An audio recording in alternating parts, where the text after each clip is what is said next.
دور ہے اور اس سوشل میڈیا کے دور کے اندر وہ مرزا جہلمی جو اپنی اکیڈمی سے باہر نکلنا جو ہے اپنے لیے گستاخی سمجھتا ہے، تو حال یہ ہے کہ اپنے چند چمچوں کو سامنے بٹھا کر وہ پھر جب اپنے درس دیا کرتا ہے اور بیان کیا کرتا ہے اور ان لوگوں کو گمراہ کرنے کی کوشش کرتا ہے، حالانکہ جرأت اتنی نہیں ہے کبھی اکیڈمی سے نکل کر باہر آئے اور علماء کرام کے ساتھ بیٹھ کر بات کرے۔ ہم تو اس کو کہتے ہیں کہ عربی گرامر تجھے پڑھنا نہیں آتی، تو کیا دین کو بیان کرے گا؟ تجھے تو صیغے نہیں آیا کرتے ہیں، کیا تو دین کو بیان کرے گا؟ اگر ہمت ہے تیرے اندر تو پھر اکیڈمی سے باہر نکل اور صرف 10 منٹ کے لیے ہماری آنکھوں میں آنکھیں ڈال کر بات کر، پھر تجھے پتا لگے گا کہ خدا کی قسم جس سے واسطہ تیرا پڑا ہے یہ غوث پاک کا لنگر کھانے والا مرید ہے۔ اکیڈمی کے اندر بیٹھ کر بکواسیں کرتا ہے کہ بھائی ذاکر نائک نے تو اتنے سارے مسلمان کر دیے، اگر خواجہ غریب نواز نے 90 لاکھ مسلمان کر دیے تو پھر اس میں کون سی بڑی بات ہے؟ اور بدبخت خواجہ غریب نواز پر اعتراض کرتا ہوا ذاکر نائک کو فضیلت دے رہا ہے۔ تو میں تیرے کو بتاؤں کہ اللہ تبارک و تعالیٰ نے، اور پھر بات یہ بھی بیان کرتا، توجہ رکھیے گا، کہ کرامت تو کوئی چیز نہیں ہے، توجہ ہے نا آپ کی، کرامت کوئی چیز نہیں ہے، بابے تو شیء کوئی نہیں ہے، کرامت کوئی بھی چیز نہیں ہے، یہ سارا جھوٹا بیان کرتے ہیں۔ آج میں تجھے بتاؤں اللہ تعالیٰ قرآن میں بھی اپنے اولیاء کی کرامت کو بیان فرما رہا ہے، مل کر کہہ دیجئے سبحان اللہ۔ اور وہ کرامت ہے کیا، میں دلیل دینا چاہتا ہوں، مگر بات یہ ہے کہ اپنے گھر میں اپنے دڑبے کے اندر بیٹھ کر، پنجرے میں بیٹھ کر تو جہاں چاہتا ہے گھومنے لگ جایا کرتا ہے، اگر ہمت ہے تو باہر نکل اور پھر قرآن ہمارے سامنے بیٹھ کر پڑھ۔ مجھے یہ آیت قرآن میں نظر نہیں آتی ہے جس میں اللہ تعالیٰ نے اپنے اولیاء کی شان کو بیان فرمایا، ان کی کرامتوں کو بیان فرمایا ہے۔ توجہ رکھیے گا، حضرت بی بی مریم رضی اللہ تعالیٰ عنہا، حضرت زکریا علیہ السلام، یہ اللہ کے نبی، ان کی زوجہ حضرت بی بی مریم ہے۔ ہوا یہ کہ عمر زیادہ ہو چکی ہے، تفسیر اگر آپ پڑھیں تو حضرت زکریا علیہ السلام کی عمر کتنی ہے؟ تقریباً 75 سے 80 سال کی عمر، اولاد نہیں ہے، اور کیا آپ اللہ کی بارگاہ کے میں امید لگا کر بیٹھے ہوئے ہیں اللہ مجھے اولاد عطا فرمائے۔ کرامت اسے کہتے ہیں، توجہ رکھیے، جو عقل میں نہ آئے، چاند کے 2 ٹکڑے کر دینا، سورج کو واپس پلٹا دینا اور مردوں کو زندہ کر دینا، اسے کرامت کہا جاتا ہے۔ اگر کسی ولی سے ثابت ہو، اور یہی اگر کسی نبی سے ثابت ہو تو پھر اسے معجزہ کہا جاتا ہے۔ اب توجہ رکھنے کی بات بیان یہ کی گئی کہ جو عقل میں نہ آئے اسے کرامت کہتے ہیں۔ حضرت بی بی مریم، آپ کے محراب کے اندر وہ پھل موجود ہوا کرتے تھے کہ جن کا اس وقت موسم نہیں ہوا کرتا تھا، توجہ ہے نا، مل کر کہیے سبحان اللہ۔ یعنی آم کا موسم اگر ابھی نہ ہو، آم آ جائے، آپ یہ کہیں کہ سائنس نے ترقی کر لیا سکتا ہے، تو بتائیں اس دور میں کون سی سائنس موجود تھی جس نے ترقی کی ہوئی تھی؟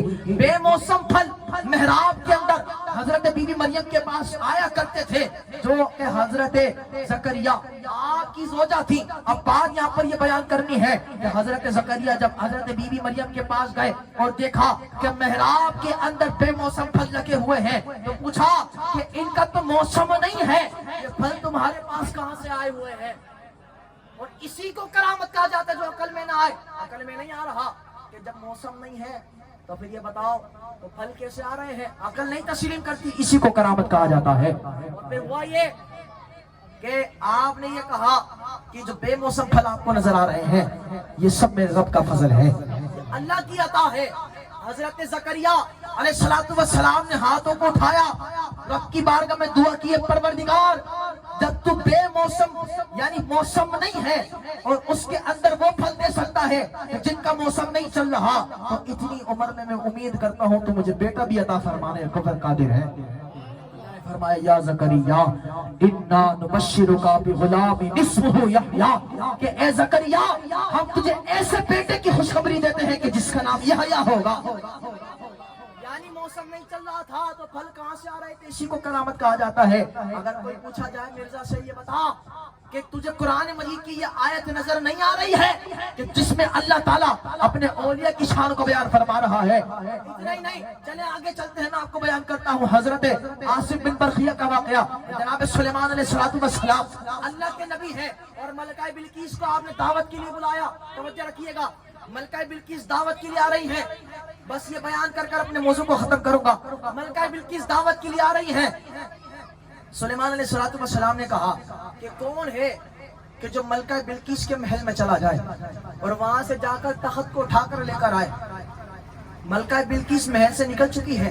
فاصلہ لاکھوں میل کا ہے, ہزاروں میل کا ہے, مگر کوئی ایسا, وہ اپنے محل سے نکل گئی, مگر کوئی ایسا ہو کہ جو ملکہ بلقیس کے محل میں پہنچے اور پہنچنے کے بعد بلقیس کا تخت اٹھا کر میرے محل میں لا کر رکھ دے, اس سے پہلے کہ وہ ملکہ جو ہے میرے دربار میں نہ آ پہنچے. اس سے پہلے کوئی ہو کہ جو جا کر اس تخت کو لے کر آئے. اب سنیے گا, ایک جن کھڑا ہوا سلیمان علیہ السلام سے کہتا ہے کہ حضور آپ مجھے اجازت دیجئے, میں جاؤں گا اور اس تخت کو لے کر آپ کی بارگاہ میں حاضر کر دوں گا. حضرت سلیمان علیہ السلام نے فرمایا کتنے وقت میں لا کر حاضر کر دے گا؟ کہا حضور ملکہ آپ کی بارگاہ میں نہیں پہنچ پائے گی, تخت کو لا کر آپ کی بارگاہ میں حاضر کر دوں گا.